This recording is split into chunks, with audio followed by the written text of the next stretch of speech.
नमस्कार सभी साथियों, वॉइस एनहेंसमेंट में को ऑन करना था। तो आज मैं इस फ़ोन के बारे में iQOO 13 के बारे में कैमरे रिव्यू के कह रहा हूँ, क्योंकि एक वीडियो देखी थी मैंने कुछ दिन पहले और उस वीडियो में मेरे को ये पता चला कि जो चित्र वगैरह जो होते हैं, बहुचित्र जिसे कहते हैं, तो उसमें मुझे ये पता चला कि जो कैमरा इशू है वो बहुत ज़्यादा ही दिख रहा है iQOO 13 का ऑन वीडियो फॉर्म में। बाकी फ़ोटो फ़ॉर्म में तो बहुत अच्छा है, लेकिन वीडियो फ़ॉर्म में बहुत बेकार दिख रहा है। क्यों दिख रहा है कुछ नहीं पता। शायद तो उसकी यूनिट में इशू होगा या अपडेट की वजह से इशू होगा। लेकिन iQOO 13 के मैंने खुद ट्राई किया है, उसका रिज़ल्ट आपको पता चल जाएगा। ये शूट हो रहा है 180p 30 fps पे, सॉरी 60 fps पे। तो अब मैं इसको ट्राई करता हूँ। ये ज़्यादा मुझे स्मूथ फील हो रहा है।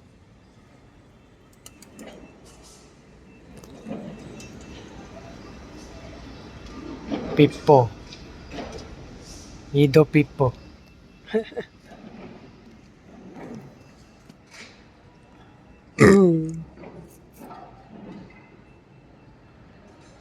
उश, यहाँ पर ही ऐसे इसमें मैं और कुछ कह नहीं सकता। लेकिन 180p पे फुल HD प्लस पे जब कर रहा है तो यहाँ पे सब एक चीज़ पता चल रही है कि भाई आईफोन इस मामले में हारेगा। ये अल्ट्रा वाइड पे मैं कर रखा है, अब 1x पे है, ये 2x पे है और ये 10x है, 5x ये है। तो डिटेल में कुछ खास फ़र्क नहीं, इतना ही नहीं आ रहा। लेंसेज स्विच करने पे ही सारी दिक्कत पैदा हो रही है। अल्ट्रा वाइड पे करने पे ही ये जो बॉक्स है ये वाला जिस पे जूम करता हूँ, ये वाला बॉक्स इसको मैं कर रहा हूँ जिसमें टेसा लिखा है, ये अल्ट्रा वाइड पे ब्लर हो जा रहा है और कलर के शिफ्टिंग का भी डिफरेंस आ रहा है यहाँ पर। तो ये समस्या है कई मामलों में। कोई बात नहीं, अब मैंने iQOO 13 को एक बार भी अपडेट नहीं किया जब से मेरे पास ये फ़ोन आया है।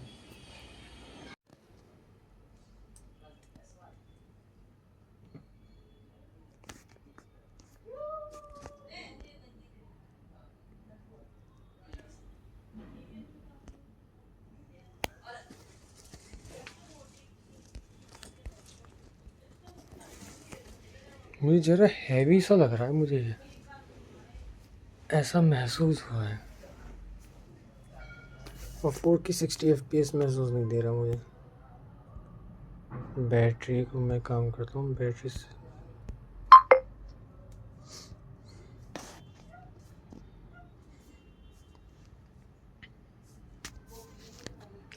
लगता है iQOO 13 की ऐसी तैसी हो गई है।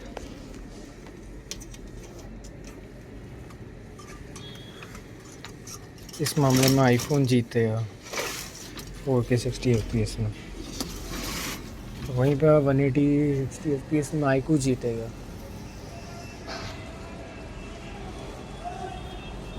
क्योंकि उसमें OIS है, इसमें OIS वो वाला नहीं है।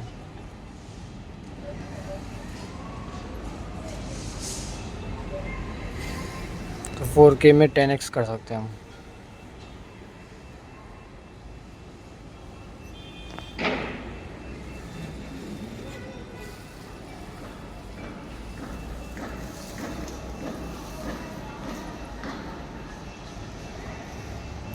इस मामले में तो भाई आईफोन ही जीतेगा, क्योंकि डिटेल उसमें ज़्यादा है।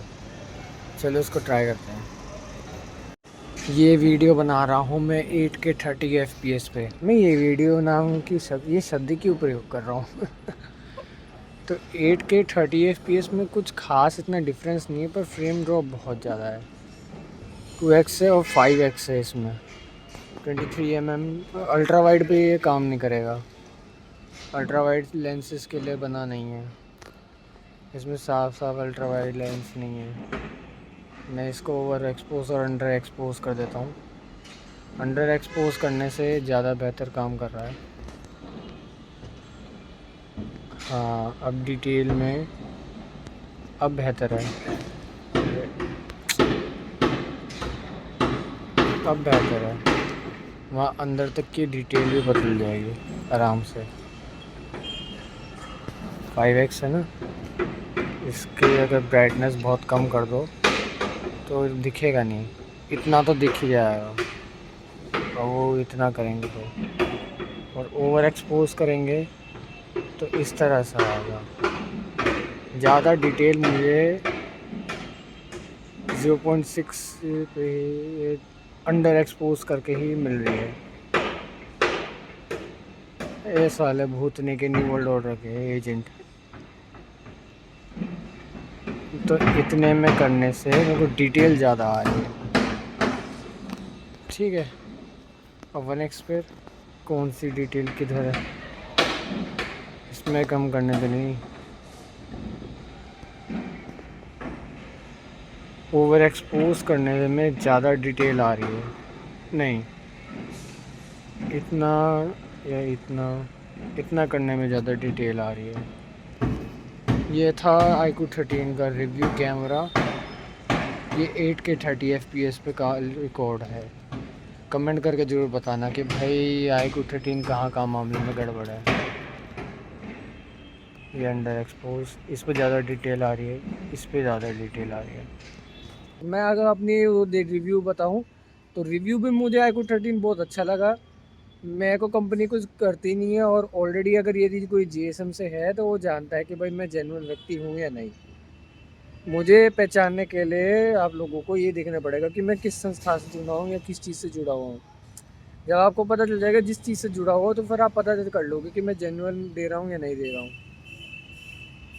ये एक बात थी। और दूसरी बात ये कि मेरा अगर 1 महीने का रिव्यू देखे, पूरा 1 महीना सा हो गया है, तो ये स्टोरेज जैसी इसकी 100 GB से के आसपास पड़ती है, ये थोड़ा जिटर करने लग जाता है, हल्का सा लैग या फ्रेम ड्रॉप करने लग जाता है। और इसकी इसी वजह से ये सारी समस्या पैदा हो सकती है अगर यदि आपकी स्टोरेज 100 GB के आसपास या 100 GB से ऊपर पहुंची है। और बाकी अगर 10-20 हज़ार की प्राइस रेंज के अगर फ़ोन देखे तो वो 50-60 GB के बाद उनकी जो स्टोरेज होती है मतलब आधी होती है। मतलब 128 GB का देखे, ये 12 to 56 GB वाला अगर देखे, या 8 to 56 वाला भी शायद आता है, नहीं मुझे याद नहीं आ रहा, हाँ शायद आता होगा, अलग अलग फ़ोन का आता है। मैंने ये देखा है कि वो मैंने भी खुद 20 हज़ार का प्राइस रेंज वाला फ़ोन चलाया है, उसमें मैंने ये देखा है कि 50 से 60 GB के आसपास जैसी बढ़ती है फ़ोन लैग मारना शुरू कर देता है। या अगर यदि उसका लेटेस्ट अपडेट करे तो वो इतना लैग मारना शुरू कर जाता है, इतना गिर जाती है उसकी परफॉर्मेंस। एंड्रॉयड की बात कर रहा हूँ, आईफोन का तो कुछ पता नहीं है, आईफोन शायद परफॉर्मेंस को डिग्रेड करता है अपग्रेड करता है, पता नहीं उसका, क्योंकि मैंने चलाया नहीं। लेकिन मैंने अपने बहन का अभी आया ही है लेटेस्ट, तो इतना मुझे रिव्यू नहीं पता। मुझे अपने दूसरे लोगों से पूछना पड़ेगा कि स्टोरेज बढ़ने के बाद क्या आईफोन अपनी परफॉर्मेंस ड्रॉप करता है या नहीं करता। पावर कंजप्शन तो बढ़ाएगा ज़रूर, चाहे आईफोन हो चाहे एंड्रॉयड हो। लेकिन मुझे नहीं लगता कि भाई तुम्हारा आईफोन में इतना ज़्यादा इशू होगा स्टोरेज बढ़ने के बाद। क्योंकि स्टोरेज बढ़ने के बाद क्या होता है कि जो हमारा फ़ोन होता है वो बार बार उन सभी डाटा को बैकग्राउंड में थोड़ी थोड़ी साइज़ में रिपीट करता रहता है ताकि वो सस्टेन रहे। क्योंकि जितनी भी इलेक्ट्रॉनिक चीज़ होती है, इलेक्ट्रॉनिक डाटा होता है, वो टेम्परेरी होता है, वो परमानेंट नहीं होता। वो परमानेंट तभी होगा जब वो फिक्स हो जाएगा, और फिक्स तभी होगा जब वो फिज़िकली परमानेंट होगा। जिस तरह से आपने ग्रामोफोन देखा होगा तो वो डिस्क में परमानेंट होता है। अगर यदि आप सीडी का डाटा या फिर पीडी का डाटा आपने इस्तेमाल किया होगा तो सीडी और पीडी में क्या होता है आपका देखा होगा कि फ़ाइल करप्ट हो जाती है, और यहाँ तक कि एसडी कार्ड की भी फाइल करप्ट हो जाती है। अगर यदि हम 2-4 साल बाद या 6 महीने बाद देखते हैं, ये डिपेंड करता है पीडीए कि कितनी उसकी एज बाद या कितने समय बाद उसको इस्तेमाल किया गया है, तो हमें ये प्रतीत होता है या फिर पता चलता है कि जो डाटा होता है वो करप्ट हो जाता है। उसको हम डिक्रिप्ट या फिर उसको दोबारा से हम नहीं कर पाते हैं, क्योंकि वो दोबारा से प्रोसेस या फिर वो नहीं हो पाता है, इसलिए उसको वो सस्टेन नहीं हो पाता है। सस्टेन करने के लिए हर डाटा को एनर्जी की ज़रूरत होती है, वो एनर्जी बैटरी से चूसता है। इसलिए एंड्रॉयड में बैकग्राउंड में ज़्यादा से ज़्यादा डाटा जो होता है वो होता रहता है, जिस वजह से रैम की ज़्यादा ज़रूरत पड़ती है। रैम पे प्रेशर आता है, इसलिए हाई स्पीड वाले रैम की ही ज़रूरत पड़ती है। हाई स्पीड रैम इसलिए चाहिए होता है ताकि लैग इशू ना हो। ये एंड्रॉयड का और आईफोन का सिस्टम ये ऐसा ही रहेगा। आप कितना भी कर लो, जितनी भी डिजिटल चीज़ होती हैं, उन डिजिटल चीज़ों को आप बिल्कुल भी ऐसा नहीं कर सकते कि भाई ये परमानेंट कर दो। यदि आपको परमानेंट करना है तो ग्रामोफोन की जो डिस्क होती है वो उस तरह से करो, या फिर आपको एंशिएंट तरीका आता है, एंशिएंट में आपको ये पता चल जाएगा कि कैसे रिकॉर्ड किया जाता था उस समय। यहाँ तक कि फ़ोटोज़ भी परमानेंट होती थी। फ़ोटोज़ फिज़िकली है, लेकिन डिजिटल फ़ोटोज़ इलेक्ट्रिक जब तक उनको पावर मिलती रहेगी, जब तक वो बैकग्राउंड में होता रहेगा प्रोसेस, तब तक वो आपका ये चलता रहेगा, सर्वाइव करता रहेगा, अन्यथा नहीं करेगा। यदि आप टेक्निकल फील्ड के नहीं हो तो आपको मैं ये सारी जानकारी बता रहा हूँ।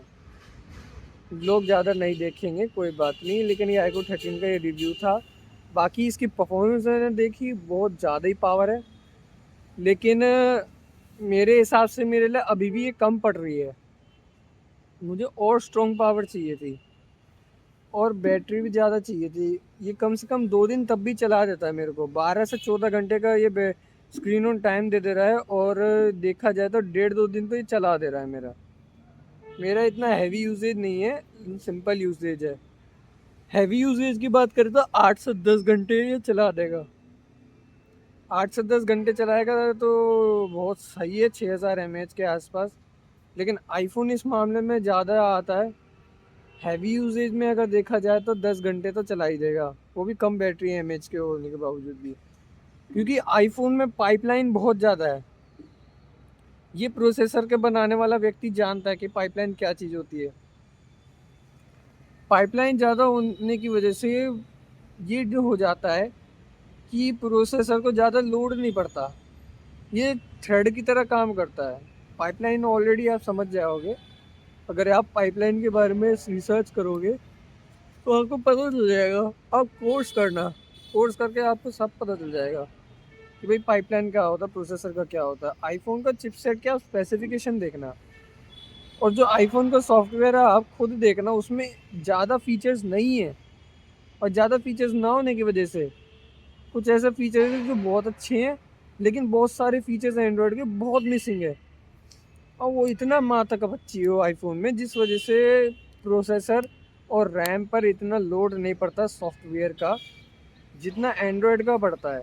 एंड्रॉयड की आप स्टोरेज देखना, एंड्रॉयड के सॉफ्टवेयर की स्टोरेज, ऑपरेटिंग सिस्टम की स्टोरेज जितनी ज़्यादा ली जाती है, जितनी रैम नहीं होती, फिर भी रैम में कंप्रेस कर करके या फिर स्पीड में उसको थोड़ा थोड़ा करके किया जाता है ताकि सस्टेन रहे। इसलिए एंड्रॉयड की परफॉर्मेंस भले ही हाई दिखती हो, लेकिन रियल टाइम में इतनी बढ़िया नहीं होती, और ऑप्टिमाइजेशन का इशू इसलिए होता है। ये है बात। अभी कल ही आर्टिफिशियल रेन का रिजल्ट आया है। रात की बात है, ये सुबह की बात है, मेरे को ध्यान में नहीं आ रहा। तो उसी के बाद ये मौसम थोड़ा सा ठंडा सा अच्छा सा लग रहा है, थोड़ा सा प्योर सा लग रहा है। उसके ऊपर तो और भी अलग बात है।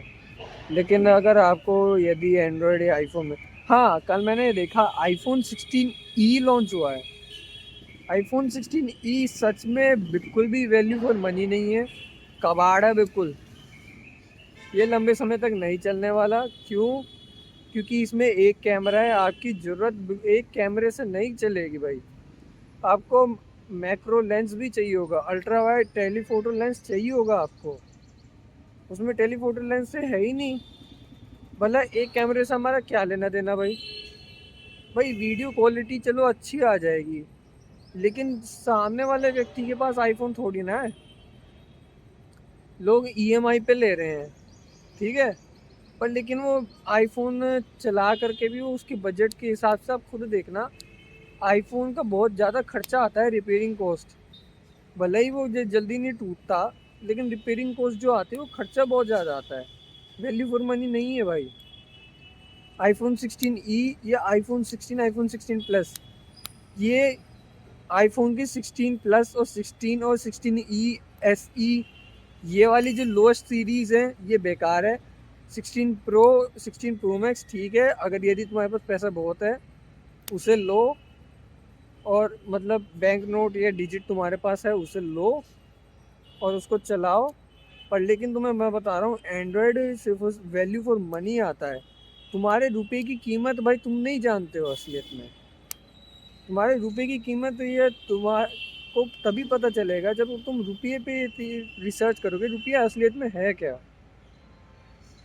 मैंने iQOO 13 इसलिए लिया क्योंकि मैं अपने परिवार या फिर मेरी कमाई हुई, मैं मेरा जितना कमाया हुआ है, मैं अपनी प्राइवेट डाटा नहीं दूंगा वो बात अलग है, लेकिन मैं जितना जो कमाया है वो मेरी मेहनत है भाई। मैं अपनी मेहनत से जो कमा रहा हूँ उस मेहनत का रिजल्ट आईफोन की स्पेसिफिकेशन के हिसाब का नहीं बन रहा है। तुम महीना भर कमा रहे हो, तुम्हें इतनी कम स्पेसिफिकेशन मिल रही है, भले ही सस्टेन लंबे समय तक चलेगा, लेकिन तुम्हें साथ के साथ कैमरा भी तो कम मिल रहा है। कैमरा तुम्हें जरूरत पड़ती है हर जगह। अगर यदि आपको आईफोन 16e लेना है ना, मैं कहूँगा सबसे बड़े महामूर्ख हो तुम। भाई उसकी स्टोरेज तो देखो। तुम्हें वीडियो रिकॉर्ड करनी है, कंटेंट बनाना है, या फिर किसी से लड़ाई झगड़ा हुआ, किसी भी पर्पस पे अगर तुम्हें कैमरा चाहिए ना, तो वीडियो क्वालिटी पे ज़्यादा मत जाओ। वीडियो क्वालिटी तुम्हारे बजट की या तुम्हारी रिक्वायरमेंट के हिसाब से ना तुम्हारा एंड्रॉयड करके दे देगा, तुम्हें बहुत अच्छा कर देगा। वन प्लस पता नहीं करके देगा नहीं देगा। वन प्लस 13 मुझे बहुत बकवास लगा, बहुत बेकार लगा। डिज़ाइन अच्छा लगा पर परफॉर्मेंस सब बकवास है। वन प्लस बहुत बेकार ऑप्टिमाइजेशन देता है, रेजोल्यूशन बहुत कम है। जब तुम्हें वन प्लस का चेक करोगे ना तो वन प्लस बहुत बेकार है यार परफॉर्मेंस वाइज। इससे बढ़िया वन प्लस की जगह ओप्पो है, वीवो है, iQOO है, सैमसंग है, वन प्लस से कई गुना ज़्यादा। सैमसंग का S25 बहुत बढ़िया है, S25 प्लस। हाँ वो, क्योंकि वन प्लस 13 का खुद ही देखो, वो 90,000 की प्राइस रेंज में 24 GB 1 TB दे रहा है। भले स्टोरेज ज़्यादा दे रहा है, रैम ज़्यादा दे रहा है, लेकिन वो लंबे समय तक सस्टेन नहीं कर पाएगा। और गेमिंग फ़ोन के नाम पे तो मैं भाई यही कहूँगा कि तुम गेमिंग फ़ोन के चक्कर में मत पड़ो। एक सिंपल सा फ़ोन ले लो जो गेमिंग भी कर देता है और साथ के साथ सारे काम कर देगा। ये सब बकवास है। गेमिंग के चक्कर में मत पड़ो। गेमिंग का अगर पढ़ोगे तो तुम्हारी ऐसी तैसी होनी है। क्यों? क्योंकि रोज़गार तुम्हारी ज़मीन देती है ऑलरेडी। जो नहीं समझ पा रहा भाई रिसर्च कर लो, बहुत समय लगेगा, वो बहुत ज़्यादा ही समय लगेगा यार तुम्हें। ये इसलिए कह रहा हूँ क्योंकि ये सारी चीज़ें मैटर करती है। तुम्हारे को दिमाग लगाना पड़ेगा। दिमाग नहीं लगाओगे तो भाई बैंड बजनी तुम्हारी ऐसी है, तुम्हारे को ये ख़त्म करके रहेंगे लोग। तुम्हारे को एंड्रॉयड लेना ही होगा भाई। आईफोन में कुछ नहीं रखा, सच बता रहा हूँ। आईफोन से तुम्हें क्या प्रसिद्धि मिल जाएगी? क्या तुम्हारा परिवार वापसी आ जाएगा जो वैक्सीन से मर गया? क्या तुम्हारा भाईचारा वापसी आ जाएगा? क्या तुम्हारी ज़मीन वापसी आ जाएगी आईफोन से? आईफोन की रीसेल वैल्यू देख लेना, 1.5 लाख का फ़ोन आधे दाम से भी ज़्यादा कम में मिल रहा है। IPhone 13, iPhone 14, iPhone 15, iPhone 16 pro max को एक हफ्ता क्या हुआ नहीं और वो आधी प्राइस कर दी। अब तुम्हें एंड्रॉयड में, अगर तुम एंड्रॉयड को बेचोगे ना लो प्राइस में, मैं सच बता रहा हूँ, तुम्हें इतने सारे फीचर्स मिल जाएंगे और तुम्हारा सारा काम बढ़ जाएगा। भले ही सस्टेनेबिलिटी इतने लंबे समय तक नहीं मिले, लेकिन 3 iQOO 13 मिल जाएगा एक आईफोन 16 प्रो मैक्स में। iQOO 13 मिल जाएगा, iQOO 14 मिल जाएगा, iQOO 15 मिल जाएगा तुम्हें। जबकि एंड्रॉयड ज़्यादा लंबे समय तक चलेगा। अगर आप प्रो मैक्स या आईफोन में जा भी रहे हो ना, आईफोन 16 में जा रहे हो, तो 10, 15, 20 हज़ार की प्राइस में इतने बढ़िया बढ़िया फ़ोन आ रहे हैं। आज तो चलो इतने नहीं आ रहे, जो 2019, 20, 21, 22 में आ रहे थे पहले, जो थोड़ा वैल्यू फॉर मनी थे, जिनकी बिल्ड क्वालिटी ठीक थी, अब बिल्ड क्वालिटी बहुत ख़राब आ रही है, स्पेसिफिकेशन अच्छी आ रही है, बिल्ड क्वालिटी ख़राब आ रही है। कुछ हैं जो जिनकी बिल्ड क्वालिटी अच्छी है। सैमसंग गैलेक्सी M35 बहुत अच्छा फ़ोन लगा मुझे, बस प्रोसेसर की गड़बड़ी है। प्रोसेसर की ऐसी तैसी हो रखी है और इसमें अल्ट्रा स्टेबलाइजेशन मोड नहीं है। अल्ट्रा स्टेबिलिटी वाला मोड पता नहीं क्यों नहीं है, मेरे को नहीं पता, कोई बात नहीं, मुझे फ़र्क भी नहीं पड़ता भाई। बेकार है ये आईफोन, कुछ नहीं रखा है इसमें। तुम लोगों की बुद्धि भ्रष्ट है जो तुम आईफोन ले रहे हो। मैं आईफोन बिल्कुल मना करता हूँ भाई, पैसा है यार, पैसा मेहनत की चीज़ होती है, पैसा अंदर तुम, हाँ, तुम्हें अगर प्राइवेट कंपनी आईफोन दे रही है रिव्यू करने के लिए तो ले लो, वापसी भी देना तुम्हें, वो तो उसमें मैं कुछ नहीं कह सकता। लेकिन यदि तुम एक सामान्य व्यक्ति हो यार, तुम आईफोन क्यों ले रहे हो? आईफोन लेके क्या मिलेगा तुम्हें, जबकि तुम रिगेड करोगे क्यों? तुम ईएमआई में आईफोन ले रहे हो, अच्छा तुम रिपेयर कॉस्ट करवाओगे क्योंकि ग्रीन लाइन इशू आ रही है नहीं? ग्रीन लाइन इशू में तुम्हारी ऐसी तैसी हो जाएगी। ये कलर का इशू आ रहा है शायद, कोई बात नहीं, कलर का इशू अब ठीक है, वो होता ही है थोड़ा सा, इसमें थोड़ा थोड़ा गड़बड़ रहती है, कोई बात नहीं भाई। इससे अभी तुम्हारा Xiaomi 15 अल्ट्रा भी आ गया है, वो 1.5 लाख का है, वो वैल्यू फॉर मनी मुझे इतना नहीं दिखा, लेकिन है, वैल्यू फॉर मनी बिल्कुल है काफ़ी हद तक। लेकिन उसको ईएमआई पे लोगे, उसकी तुम देख लेना आराम से, Xiaomi 15 और 15 अल्ट्रा आएगा। पर तुम्हारा को मैं अगर बताऊँ ना, तुम अगर जेन्युइन व्यक्ति हो, तुम ईएमआई पे फ़ोन लेना चाहते हो तो एंड्रॉयड ही लो। आईफोन तुम्हारी औकात नहीं है भाई, उसकी तुम रिपेयर कॉस्ट कैसे करोगे, है नहीं? ग्रीन लाइन इशू आईफोन में आ गया तो तुम्हारी ऐसी तैसी हो जाएगी, एंड्रॉयड में आएगा तो कम से कम तुम थोड़ा सा तो इकट्ठा करके बचा भी लोगे। मैंने तो खुद देखा यार, वैल्यू फॉर मनी बनता है। चलो आज के लिए इतना काफ़ी, बाकी के आप इस पे देख लेना, ठीक है।